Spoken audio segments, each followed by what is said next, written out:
Hola, bienvenidos al primer video de este curso de anatomía patológica. El primer video es Introducción a la patología. Bien, pues aunque esto sonaría, definitivamente esto no es el estudio de la patología.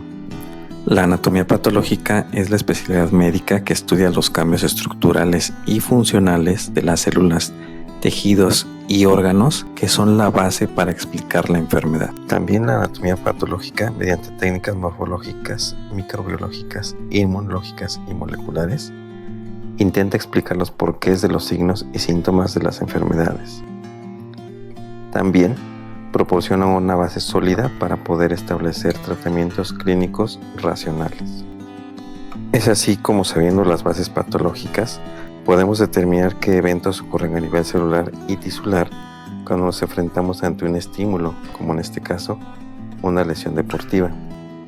Si sabemos sobre la patología, podemos determinar por qué daño tisular y cómo es que este daño tisular crea los signos y síntomas de este paciente, como van a ser dolor, inflamación, y también vamos a saber cómo va a empezar a cicatrizar o a reparar este tipo de lesión.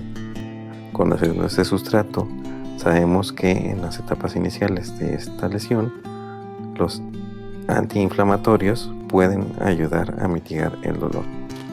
Etimológicamente, la palabra patología se compone de dos partículas: patos, que significa enfermedad, y logos, que significa estudio de. Entonces, la patología es el estudio de la enfermedad.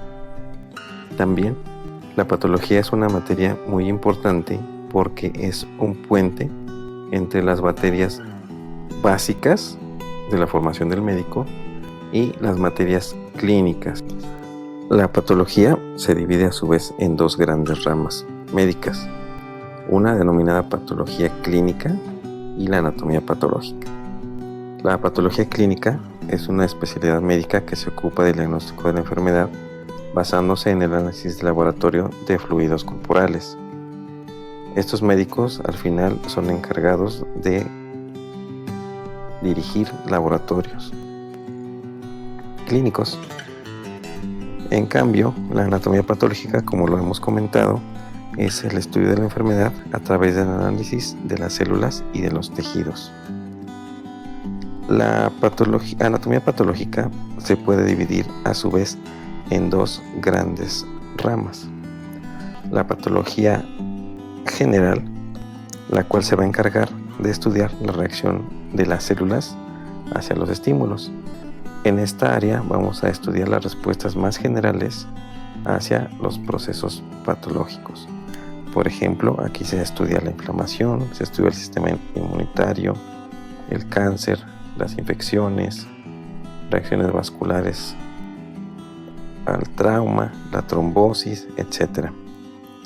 En cambio, la patología especial o específica se dedica al estudio de las reacciones específicas de órganos, tejidos o sistemas hacia estos mismos estímulos. Entonces, aquí ya se ve patología directamente de algún órgano en específico o de sistemas en específico. Por ejemplo, se aborda la patología del tracto genital, se aborda la patología cardiovascular, la patología del corazón, del riñón, etc. El cuerpo de estudio de la patología son estos 4 puntos fundamentales. Primero, la etiología, es decir, cuál es la causa de la enfermedad en cuestión. El segundo es la patogenia, que quiere decir cuál es el mecanismo por el que el agente causal desarrolla la enfermedad. En tercer lugar, se van a estudiar los cambios morfológicos, es decir, cuáles son las alteraciones estructurales que va a causar el agente mediante el mecanismo fisiopatogénico conocido. Y el cuarto punto que va a estudiar es el significado o repercusión clínica de estas alteraciones estructurales. Como ejemplo, les presento este apéndice secano, el cual tiene una apendicitis aguda. Como pueden observar, su serosa está despulida, es opaca y tiene natas de fibrina que están adheridos a la superficie. además de que es de un color gris violeta debido a la congestión y hemorragia que ha tenido su pared. Esto es diagnóstico de una apendicitis aguda severa.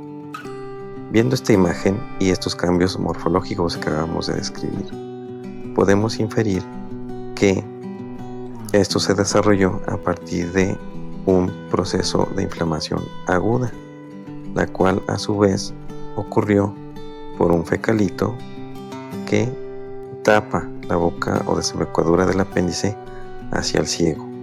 Esto hace que el moco que se secreta en el epitelio del apéndice se acumule y no tenga un escape hacia el ciego, hacia el resto del intestino.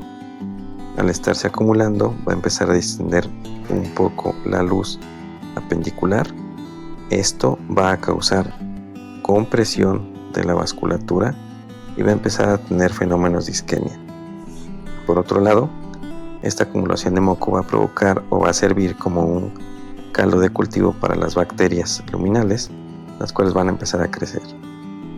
Esto va a despertar también la reacción inflamatoria aguda del huésped. El despertar y la activación de la inflamación aguda va a liberar montones de reactantes de fase aguda que van a provocar vasodilatación, fuga de neutrófilos del espacio intravascular al extravascular, y esto es lo que nos explica toda esta inflamación que estamos viendo en la superficie. Como consecuencia, esperaríamos que el paciente tenga un dolor intenso por la distensión de la serosa apendicular y signos de respuesta inflamatoria sistémica por la gran activación que hay de esta a nivel del apéndice secal.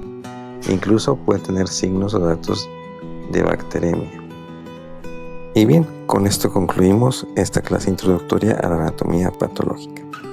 Hasta la próxima.